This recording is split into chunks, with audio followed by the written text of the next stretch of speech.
क्या कह रहा है, one root is square of other, तो अगर एक रूट हम अल्फा लेते हैं तो दूसरा रूट क्या हो जाएगा, अल्फा स्क्वायर। पहली चीज खत्म। अच्छा, इसके बाद तुरंत हमें सम ऑफ रूट मिल जाएगा, minus B by A. Product of root मिल जाएगा, that is C by A. यहाँ तक ओके हो? तो यहाँ से अल्फा क्यूब की वैल्यू कितनी आ गई, माइनस के। तो यहाँ से अल्फा की वैल्यू कितनी आ गई, माइनस के की पावर 1/3। ये वैल्यू उठा के हम पहली इक्वेशन में रख देते हैं।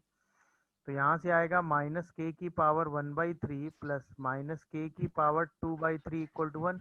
दोनों साइड क्यूब कर दो, तो ए प्लस बी का होल क्यूब हो जाएगा, तो ए का क्यूब प्लस बी का क्यूब, सही है ना, और प्लस 3 ए बी, और साथ में ए प्लस बी होगा। क्या यहाँ तक लिखी बात सबको समझ में आ रही है, बोलिए। और ये शायद वन यस। रहेगा। अच्छा, ये वैल्यू हमें क्वेश्चन में कितनी दे रखी है, 1। तो ये आ गया के माइनस का, ये आ गया के स्क्वायर प्लस का। अच्छा, ये माइनस का 3 के बन गया। अच्छा, ये वैल्यू ऑलरेडी हमें कितनी दे रखी है, 1, तो उसको 1 रख दिया, इज इक्वल टू 1 आ गया। तो यहाँ से क्या आ गया, के स्क्वायर माइनस 4 के क्या, यस सर। और साथ में -1 क्या, जी सर। Equal to 0। तो अब के की वैल्यू निकाल लो। के की वैल्यू क्या आई, 4 प्लस माइनस रूट अंडर 20/2। तो इसकी वैल्यू क्या आ रही, 2 प्लस माइनस रूट 5 आ रही है क्या। Yes yes sir.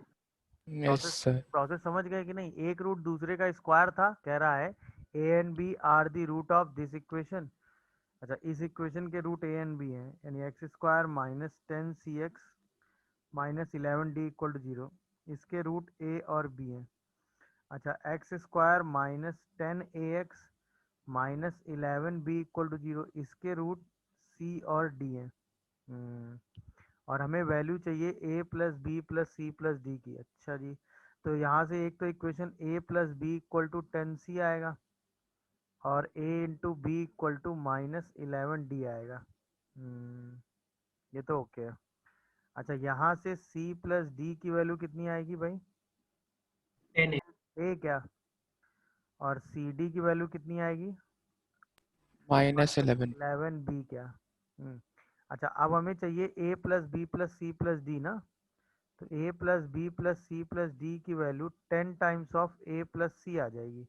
अच्छा, यानी कि हमें ए प्लस सी की वैल्यू कैलकुलेट करनी पड़ेगी, ये है तरीका। अच्छा जी, अब अगर आप क्वेश्चन में ध्यान से देखो तो इस इक्वेशन का रूट ए है, इस इक्वेशन का रूट सी है।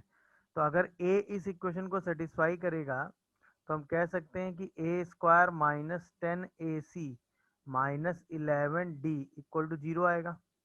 और अगर c इस इक्वेशन को सेटिस्फाई करेगा तो सी स्क्वायर -10 ac -11b 0 आएगा। दोनों इक्वेशन को अगर हम क्या करें, बोलो भाई, सब्ट्रैक्ट कर दें क्या, तो A square minus C square plus 11b minus D equal to 0 हो जाएगा।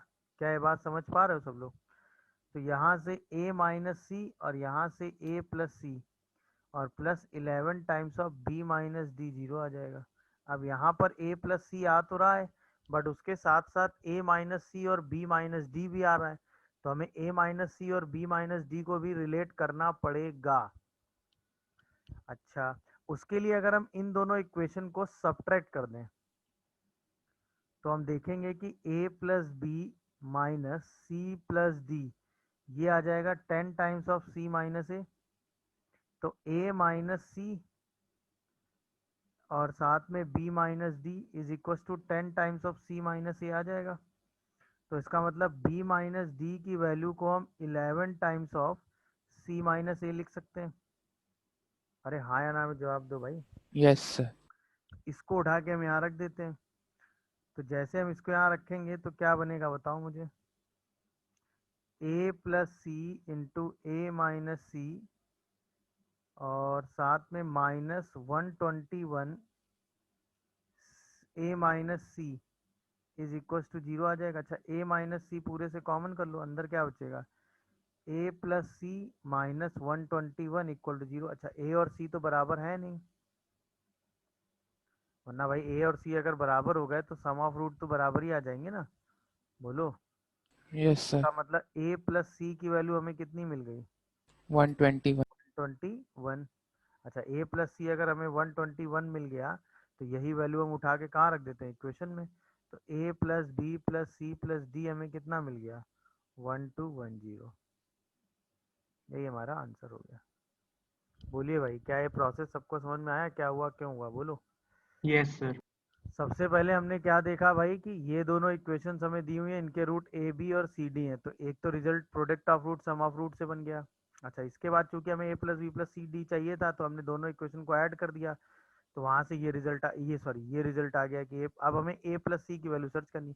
हमने देखा कि भाई इस इक्वेशन का रूट ए है तो ये ए सी बन रहा है, इस इक्वेशन का रूट सी है तो ये भी ए सी बन रहा है, तो हमने कहा भाई दोनों ए सी बन रहा है तो इसको सब्ट्रैक्ट कर सकते हैं, तो उससे कुछ रिजल्ट आएगा। तो हमने तुरंत ए इसमें सेटिस्फाई कराया, सी इसमें सेटिस्फाई कराया, दोनों इक्वेशन को सेपरेट किया, तो हमने वहां से ए प्लस सी, ए माइनस सी और बी माइनस डी को रिलेट कर दिया। तो अब हमें ए प्लस सी की अगर वैल्यू चाहिए तो ए माइनस सी और बी माइनस डी को रिलेट करना पड़ेगा। तो हमने तुरंत यहाँ देखा अगर हम इन दोनों इक्वेशन को सेपरेट करते हैं तो A minus C B minus D से रिलेट हो जाता है, तो बी माइनस डी की value 11 times of A minus C आ जाती है। उसको यहाँ रख के ए प्लस सी की वैल्यू निकाल लेते हैं और ए प्लस सी की वैल्यू लास्ट में सब्स्टिट्यूट करके आंसर लिख देते हैं। क्या ये पूरी कहानी